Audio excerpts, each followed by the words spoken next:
Good morning student, good morning. Myself Kailash Chotiya, मेरा नाम कैलाश चोटिया है। जैसा कि बच्चों आप मेरे से परिचित हैं और जो हमारा रघुनाथ स्कूल जो रतनगढ़ का सबसे बेस्ट स्कूल है, सबसे अच्छा स्कूल है, सबसे फेमस स्कूल है, उसकी ओर से आपको घर बैठे ऑनलाइन क्लासेज उपलब्ध करवाई जा रही है। उन ऑनलाइन क्लासेज में मैं कक्षा 11 में आपको पॉलिटिकल साइंस या राजनीति विज्ञान पढ़ा रहा हूँ। जैसा कि बच्चों आपको पता है हमारा अध्याय नंबर 8 स्थानीय स्वशासन चल रहा है। जैसा आपको पता है कि इसमें स्थानीय शासन चल रहा है, इसमें विषयों का स्थानांतरण है वो चल रहा है। जो ऐसे 29 विषय थे जो पहले राज्य सूची में थे, अब उनके पहचान करके संविधान की 11वीं अनुसूची में इन्हें दर्ज कर लिया गया है। इन विषयों में पंचायती राज संस्थाओं को स्थानांतरित कर दिया गया है। जो 29 विषय थे, जो 29 जो बेटा विषय थे, उनको 29 विषयों को स्थानीय पंचायती राज संस्थाओं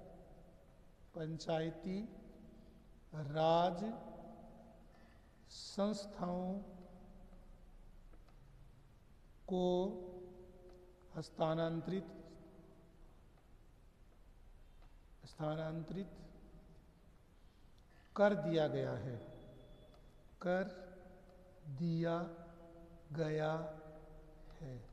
तो 29 विषय को स्थानीय पंचायती राज संस्थाओं को स्थानांतरित कर दिया गया, उनको हम ट्रांसफर हमने कर दिया है। तो 73वां जो मैंने आपको बताया था परसों भी, तो 73वां जो हमारा जो संशोधन है वो ग्रामीण स्थानीय स्वशासन, ग्रामीण स्थानीय स्वशासन से संबंधित है। जबकि 74वां है वो जो संशोधन है वो शहरी स्थानीय निकाय से जुड़ा है। 73वां संशोधन है ग्रामीण स्थानीय स्वशासन से जुड़ा हुआ है, जबकि 74वां संशोधन है वो शहरी स्थानीय निकाय से जुड़ा है। तो जैसा मैंने कहा आपको, अधिकांश मामलों में इन विषय का संबंध स्थानीय होने के कारण विकास और कल्याणकारी कार्य है वो कामकाज है वो किया जा रहा है। तो इन कार्यों का वास्तविक हस्तांतरण प्रदेश के कानून पर निर्भर करता है। हर प्रदेश को यह फैसला करना है कि वो 29 में से कितने विषय को स्थानीय निकायों के हवाले करता है। तो इन कार्यों का वास्तविक हस्तांतरण है वो प्रदेश के कानून पर निर्भर करता है। हर प्रदेश को यह फैसला करना है कि इन 29 विषयों में से कितने स्थानीय निकायों को सौंपने और कितने अपने पास रखने, राज्य सूची में रखने हैं। तो यह प्रत्येक राज्य या प्रांत या क्षेत्र का ये विशेष अधिकार है कि 29 में से कितने, जो 11वीं अनुसूची में 29 विषय डाले गए हैं, उन 29 विषयों में से कितने विषय है वो स्थानीय निकायों को सौंपे जाने और कितने विषय है वो अपने पास रखनी है। जैसा मैंने कहा, तो 11वीं अनुसूची में जो 11वीं अनुसूची है संविधान की, उसमें जो दर्ज विषय हैं, जैसा कि अनुच्छेद 243 में पंचायत की शक्ति, अधिकार और उत्तरदायित्व किसी प्रदेश की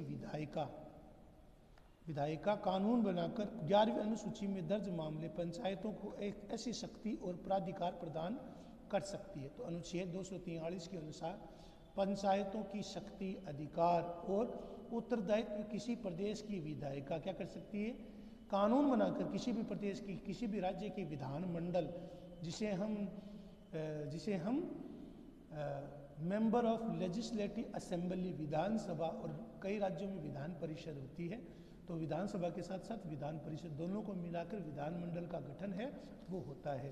तो विधानसभा कुछ राज्यों में बेटा विधानसभा है, आपको पता है, कुछ राज्यों में हमारे विधानसभा है, लेकिन कुछ राज्य ऐसे हैं जैसे कि उत्तर प्रदेश, महाराष्ट्र जैसे, यहाँ पर विधानसभा के साथ साथ, इसी के अलावा बिहार भी है, तो विधान परिषद भी है वहाँ पर, विधानसभा और विधान परिषद। तो उत्तर प्रदेश बिहार जैसी राज्य है जहाँ पर विधानसभा के साथ विधान परिषद है, और कुछ राज्यों में विधानसभा, केवल विधानसभा, जैसे कि राजस्थान। तो ऐसे 11वीं अनुसूची में से 29 विषय हैं जिन्हें, इन 29 विषयों को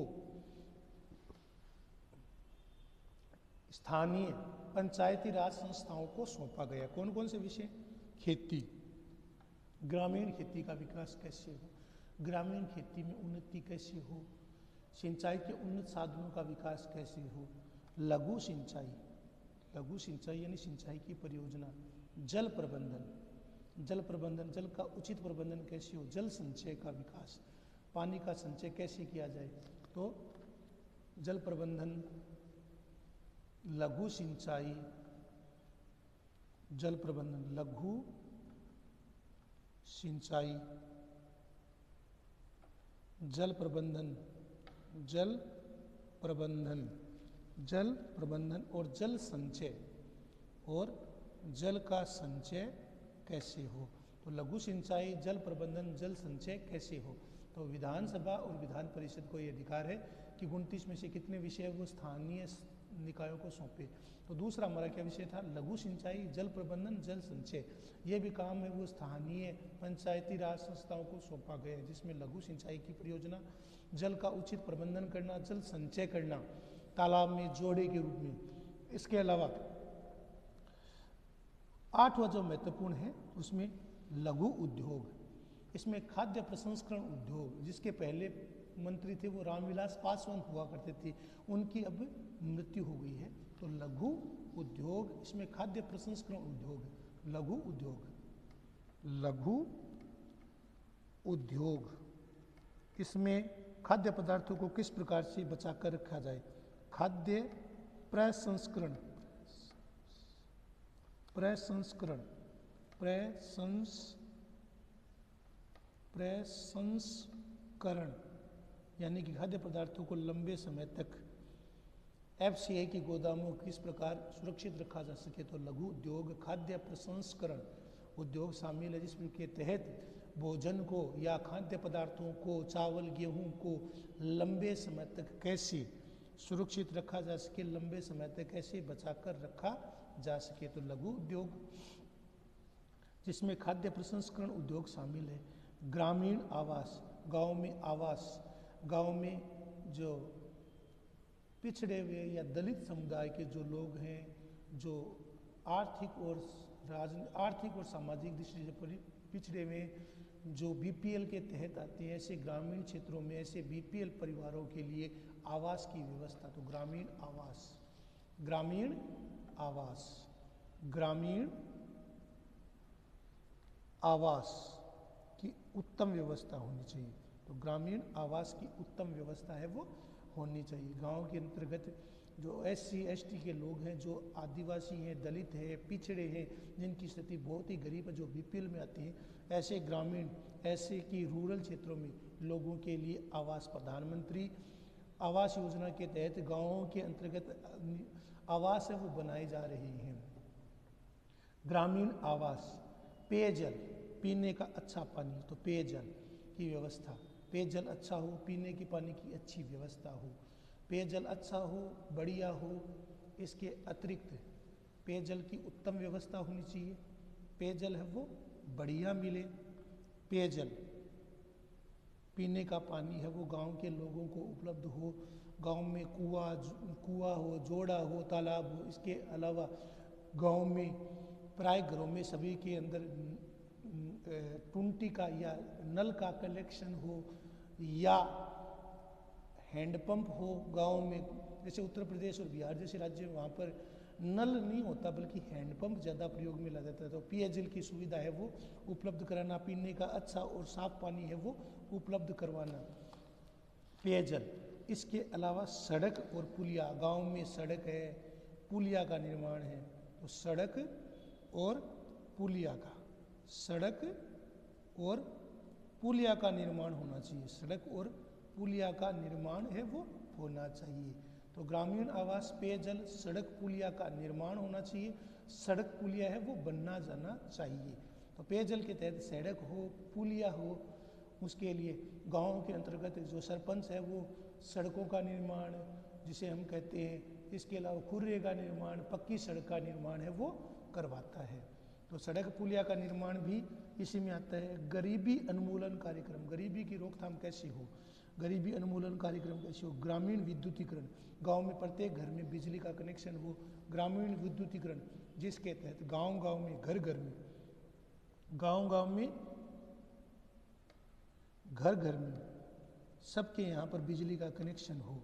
तो गांव विद्युतीकरण का अर्थ है बिजली का कनेक्शन है वो प्रत्येक घर में, प्रत्येक ढाणी में, प्रत्येक कस्बे में पहुँचे।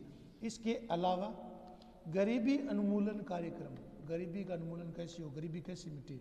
गरीबी उन्मूलन कार्यक्रम, गरीबी का उन्मूलन कैसे हो, गरीबी कैसे कम हो, गरीबी को कैसे हटाया जाए, रोजगार के अवसर कैसे विकसित हो, लघु उद्योग है वो कैसे विकसित हो, लोगों को मनरेगा से कैसे जोड़ा जाए, गरीबी है लोगों के पास लगातार पैसा आ जाए, ग्रामीण क्षेत्रों में विद्युतीकरण हो, गरीबी उन्मूलन हो, गरीबों के लिए या गरीब है या बीपीएल परिवार है उनको लिए खाद्यान्न की राशि कैसे उपलब्ध हो, इसके अलावा उनके रोजगार के अवसर है उन्हें कैसे उपलब्ध करवाया जाए। तो गरीबी उन्मूलन कार्यक्रम इसी के अंतर्गत आता है। इसके अलावा शिक्षा जिसमें प्राथमिक और माध्यमिक स्तर की शिक्षा आती है। शिक्षा जिसमें प्राथमिक, प्रत्येक गांव में सरपंच का प्रयास होता है कि प्राथमिक विद्यालय या माध्यमिक, अगर बड़ा गांव है, छोटा गांव है तो प्राथमिक, और थोड़ा बड़ा गांव है तो माध्यमिक विद्यालय कम से कम हो, तो माध्यमिक शिक्षा की व्यवस्था हो। तो प्राथमिक और माध्यमिक शिक्षा है वो प्रत्येक घर के लिए उपलब्ध करवाई जाए। प्राथमिक और माध्यमिक शिक्षा है वो प्रत्येक व्यक्ति के पास होनी चाहिए। शिक्षा इसमें प्राथमिक और माध्यमिक स्तर की शिक्षा शामिल है। तकनीकी प्रशिक्षण, व्यावसायिक शिक्षा, तकनीकी प्रशिक्षण दिया जाए, उन्हें ट्रेनिंग दी जाए और उनको व्यावसायिक शिक्षा दी जाए, उनको इंटरप्रेन्योर उद्यमी बनने के लिए व्यावसायिक शिक्षा मिलनी चाहिए, जिसे हम व्यावसायिक शिक्षा के द्वारा जो बच्चे हैं वो पारंगत होकर कोई ना कोई जो कोर्स है वो व्यावसायिक कोर्स जैसे CA, CS, MBA जैसे कोर्स है जो व्यवसायिक कोर्स में आते हैं वो बच्चे हैं वो उन्हें कर सके। तो व्यावसायिक शिक्षा जिसके तहत कंप्यूटर शिक्षा हो, प्राथमिक और माध्यमिक विद्यालय हो, वो होनी चाहिए। इसके अलावा वयस्क और अनौपचारिक शिक्षा हो, वयस्क व्यक्तियों के लिए, प्रौढ़ व्यक्तियों के लिए भी शिक्षा की व्यवस्था हो, प्रौढ़ व्यक्तियों के लिए शिक्षा के प्रबंध होना चाहिए। वयस्क बच्चे हैं, लड़के हैं जो पढ़ नहीं पाए किसी कारण से, उनको पढ़ाई की व्यवस्था हो, अनौपचारिक शिक्षा हो जिसके तहत प्रौढ़ शिक्षा आती है। पुस्तकालय, गांव-गांव में पुस्तकालय हो जिसके तहत आंगनवाड़ी के क्षेत्र में भी काम किया जा रहा है, पुस्तकालय के क्षेत्र में पुस्तकालय होने आवश्यक है। पुस्तकालय गांव-गांव में हो। इसके अलावा इन्हें पुस्तकालय को कंप्यूटर से जोड़ा जाए, सांस्कृतिक गतिविधियां की जाए जिसके अंतर्गत मेले, त्यौहार, उत्सव होते हैं। सांस्कृतिक गतिविधियां हैं जिसमें विभिन्न धर्मों संप्रदायों के लोग हैं वो साथ साथ भाग लेते हैं। हाट बाजार हो, मेले हो, हाट बाजार है, साप्ताहिक बाजार है, हाट बाजार है, बाजार और मेले का आयोजन भी किया जाए। तो बाजार जिसे हम हाट बाजार भी कहते हैं, साप्ताहिक बाजार भी कहते हैं, मासिक बाजार भी कहते हैं। तो बाजार और मेला ये गाँव में होता है, तो बाजार और मेले की व्यवस्था हो जिसके तहत साप्ताहिक या मासिक बाजार लगे, मेले का आयोजन हो, चाहे गांव में किसी भी प्रकार का मेला उसका आयोजन है वो हो। स्वास्थ्य एवं सफाई, साफ सफाई, स्वास्थ्य एवं साफ सफाई, इसमें अस्पताल, प्राथमिक स्वास्थ्य केंद्र तथा डिस्पेंसरी शामिल है। इसमें स्वास्थ्य साफ सफाई, इसमें अस्पताल, प्राथमिक स्वास्थ्य और डिस्पेंसरी शामिल है। प्राथमिक स्वास्थ्य है, स्वास्थ्य एवं सफाई व्यवस्था है, अस्पताल है, प्राथमिक स्वास्थ्य है, डिस्पेंसरी इसमें शामिल होते हैं। तो गाँव में ग्रामीण स्थानीय निकाय के जिसे हम पंचायती राज व्यवस्था कहते हैं, जिसका उद्देश्य है जिसके तहत गांव में साफ सफाई हो, स्वास्थ्य की उत्तम व्यवस्था हो, प्राथमिक स्वास्थ्य केंद्र हो, इसमें अस्पताल भी हो, प्राथमिक स्वास्थ्य केंद्र बनाई जाए और डिस्पेंसरी इसमें शामिल हो। डिस्पेंसरी हो जिसके तहत आंगनबाड़ी के तहत बच्चों की देखभाल की जाए, प्राथमिक स्वास्थ्य केंद्र हो जिसके तहत यदि छोटी मोटी कोई बीमारी हो तो गांव के स्तर पर इन बीमारियों से निपटा जाए। तो डिस्पेंसरी जिसके तहत यदि लोगों को या बच्चों को, विशेषकर बच्चों को रोगाणु मुक्त करने के लिए या रोग मुक्त करने के लिए समय समय पर टीके लगाए जाते हैं। परिवार नियोजन ये भी प्राथमिक स्वास्थ्य का हिस्सा है। परिवार नियोजन, महिला और बाल विकास, महिलाओं का और बालकों का विकास हो। महिला और बाल विकास, महिलाओं का और बाल विकास है वो उसको प्राथमिकता दी जाए। तो महिला और बाल विकास कार्यक्रम को महत्व दिया जाए, उसको विकसित किया जाए। तो महिलाओं की उन्नति, उनकी प्रौद्योगिकी उनकी उन्नति के लिए उनके लिए स्वयं सहायता समूह हो, बाल विकास हो, बच्चों का विकास हो, उनके लिए खेलों का आयोजन हो, मेले उत्सव त्यौहार हो, बालकों का विकास हो, न केवल पढ़ाई के स्तर पर बल्कि शारीरिक विकास होना भी आवश्यक है। मानसिक विकास के लिए शारीरिक विकास होना जरूरी है। मानसिक विकास के लिए शारीरिक विकास को महत्व दिया जाए। महिलाओं का विकास हो, बाल विकास की कल्याणकारी योजनाएं हैं वो चलाई जाए। तो पुस्तकालय हो, बाजार मेले हो, महिलाओं के लिए, बच्चों के लिए, छोटे बालकों के लिए, उनके मानसिक विकास के लिए, उनके शारीरिक विकास के लिए पंचायती राज संस्थाओं को काम करना आवश्यक होता है। और इन्हें 29 विषयों में शामिल किया गया, 29 विषयों को शामिल किया गया है। 11वीं अनुसूची के तहत इनके 29 विषय इसमें रखे गए हैं। इसके अतिरिक्त और कौन से विषय हैं?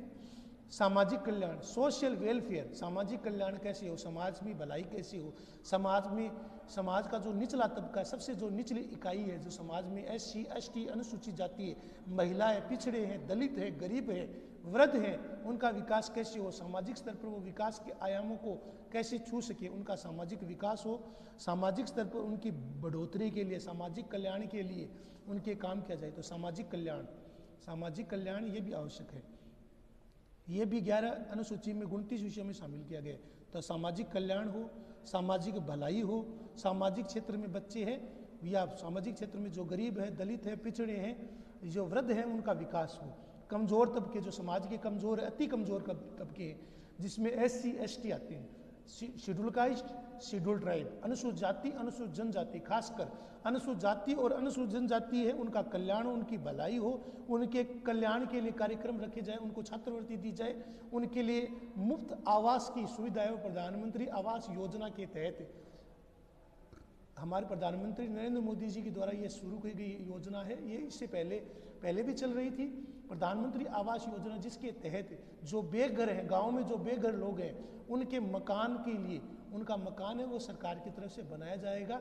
जो गरीब हैं, पिछड़े हैं, दलित हैं, अनुसूचित जाति, अनुसूचित जनजाति के लोग हैं, जो कमज़ोर है, जिनकी आर्थिक स्थिति कमज़ोर है, ऐसे लोगों को सरकार है वो मकान बनाकर देती है। इसके अतिरिक्त ऐसे जो कमज़ोर वर्ग है उनको BPL परिवारों के तहत आर्थिक सहायता उपलब्ध कराई जाती है। इसके अतिरिक्त BPL के अलावा उन्हें मनरेगा के तहत, MNREGA Mahatma Gandhi National Rural Employment Guarantee Act, MNREGA, जिसे महात्मा गांधी राष्ट्रीय रोजगार योजना के नाम से भी हम जानते हैं, राष्ट्रीय रोजगार योजना के तहत मनरेगा योजना चलाई जा रही है। Mahatma Gandhi National Rural Employment Guarantee Act, जिसके तहत जो ग्रामीण परिवार, जो गरीब हैं, अति पिछड़े हैं, दलित हैं, उनको, ऐसे लोगों जिनका नाम है वो BPL में दर्ज है, ऐसे व्यक्तियों का जॉब कार्ड बनाया जाता है। और ऐसे जॉब कार्ड वाले व्यक्तियों को सरकार वो 100 दिन का रोजगार है वो सुनिश्चित करती है। सरकार है वो 100 दिन का रोजगार उन्हें देती है। सार्वजनिक वितरण प्रणाली, जिसे हम PDS कहते हैं, सार्वजनिक वितरण प्रणाली, जिसे हम PDS भी कहते हैं। तो सार्वजनिक वितरण प्रणाली, सार्वजनिक वितरण प्रणाली, सार्वजनिक वितरण प्रणाली, सार्वजनिक वितरण प्रणाली, जिसे हम PDS सिस्टम कहते हैं, PDS, पब्लिक डिस्ट्रीब्यूशन सिस्टम, सार्वजनिक वितरण प्रणाली PDS सिस्टम के द्वारा ग्रामीण परिवारों, गरीबों को कम से कम कीमत पर 1 रुपये किलो, 2 रुपये किलो में गेहूं और चावल है वो उपलब्ध कराया जाता है, महीने का राशन उपलब्ध कराया जाता है। इसके लिए सरकार है वो अनाज की सीमा है वो निश्चित करती है। तो PDS सिस्टम, सार्वजनिक वितरण प्रणाली या PDS सिस्टम के द्वारा जो गरीब हैं, दलित हैं, पिछड़े हैं, अनुसूचित जाति, अनुसूचित जनजाति के लोग जिनकी आर्थिक स्थिति कमजोर है, उन्हें PDS सिस्टम के तहत अनाज वो सरकार उपलब्ध कराती है। 1 रुपये किलो या 2 रुपये किलो में उनको गेहूं, चावल, इसके अलावा केरोसिन, सिलेंडर, चीनी, दालें वो भी समय समय पर उपलब्ध करवाई जाती है। तो सार्वजनिक वितरण प्रणाली जिसे हम पीडीएस सिस्टम कहते हैं, पब्लिक डिस्ट्रीब्यूशन सिस्टम, सार्वजनिक वितरण प्रणाली के तहत जो गरीब हैं, जो दलित हैं, जो पिछड़े हैं, जो कमजोर हैं, ऐसे लोगों को PDS system, public distribution system के तहत उन गरीब लोगों को, उन्हें दलित लोगों को, उन्हें पिछड़े हुए लोगों को, ऐसे वंचित लोगों को पीडीएस सिस्टम के तहत 1 रुपये या 2 रुपये किलो में गेहूं चावल है वो दिए जाते हैं। इसके अलावा सिलेंडर, केरोसिन, इसके अलावा चीनी, राशन है वो भी उपलब्ध करवाया जाता है। उनको प्रधानमंत्री आवास योजना के तहत मकान की सुविधा भी दी जाती है। तो सार्वजनिक वितरण प्रणाली है वो भी इसमें शामिल है। तो भारत में अनेक प्रदेशों में आपको पता है आदिवासी जनसंख्या वाले जो क्षेत्र हैं, जो आदिवासी क्षेत्र, जैसे कि हमारे देश में कौन कौन से आदिवासी क्षेत्र हैं, जैसे कि राजस्थान के कुछ जिलों में आदिवासी, इसके अलावा झारखंड, मध्य प्रदेश, उड़ीसा, बिहार, इन क्षेत्रों में आदिवासी रहते हैं। भारत के आंध्र प्रदेश में भी आदिवासी हैं। तो भारत के अनेक प्रदेशों में आदिवासी जनसंख्या उनकी बहुतायत है। उन क्षेत्रों में 73वें प्रावधान में दूर रखा गया था। यह प्रावधान इन क्षेत्रों पर लागू नहीं होते। सन 1996 में एक अलग से अधिनियम बना जिसे पंचायती व्यवस्था के प्रावधानों के दायरे में इन क्षेत्रों को भी शामिल कर लिया गया। इन आदिवासी क्षेत्रों को भी 73वें संशोधन में शामिल कर लिया गया। तो 73वें संशोधन में जो 73वां संशोधन है उसमें आदिवासी क्षेत्रों को, उसमें आदिवासी जो क्षेत्र हैं, आदिवासी क्षेत्र हैं उन्हें शामिल कर लिया गया। तो 73वें संशोधन में आदिवासी जो क्षेत्र है जहाँ पर आदिवासियों की आबादी है जिनको अभी तक वंचित रखा गया था, 1996 में 73वें संशोधन के तहत इन आदिवासियों को, आदिवासी क्षेत्रों को भी 73वें संविधान संशोधन के तहत ग्रामीण स्थानीय इकाइयों में जोड़ दिया गया है। ये भी अपने पंचायतों का, पंचायत समिति का, जिला परिषद का निर्माण है वो कर सकते हैं। अनेक आदिवासी समुदायों जो जंगलों में रहते हैं, जंगल, जल, जोड़े जैसे साध्य संसाधनों की देखरेख में रीति रिवाज मौजूद है। नए इसी कारण जो नए अधिनियम है उसमें आदिवासी समुदायों को रक्षा की गई है। वे अपने रीति रिवाज के अनुसार संसाधनों की देखभाल कर सकते हैं। इन उद्देश्यों में से ऐसे इलाकों की ग्राम सभा अपेक्षाकृत ज़्यादा अधिकार दिए गए हैं और निर्वाचित ग्राम पंचायत को कई मायने में ग्राम सभा की अनुमति लेनी पड़ती। इस अधिनियम के पीछे मूल विचार स्वशासन की स्थानीय परंपरा को बचाना है।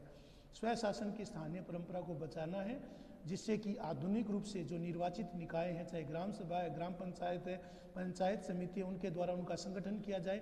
विविधता और विकेंद्रीकरण की भावना का विचार है उसमें सही आता है। तो विविधता, क्योंकि भारत विविध देश है, विविधतापूर्ण वाला देश है, यहाँ पर अनेक जाति समुदाय के लोग हैं। तो विविधता वाला जो क्षेत्र है इसमें जो विविधता का जो विविधता और जो हमारा जो विकेंद्रीकरण है जिसमें समस्त शक्तियों को एक हाथ में न बांटकर एक व्यक्ति के हाथ में दे देकर उन्हें विकेंद्रीकृत या विकेंद्रीकरण उन्हें कर दिया गया है।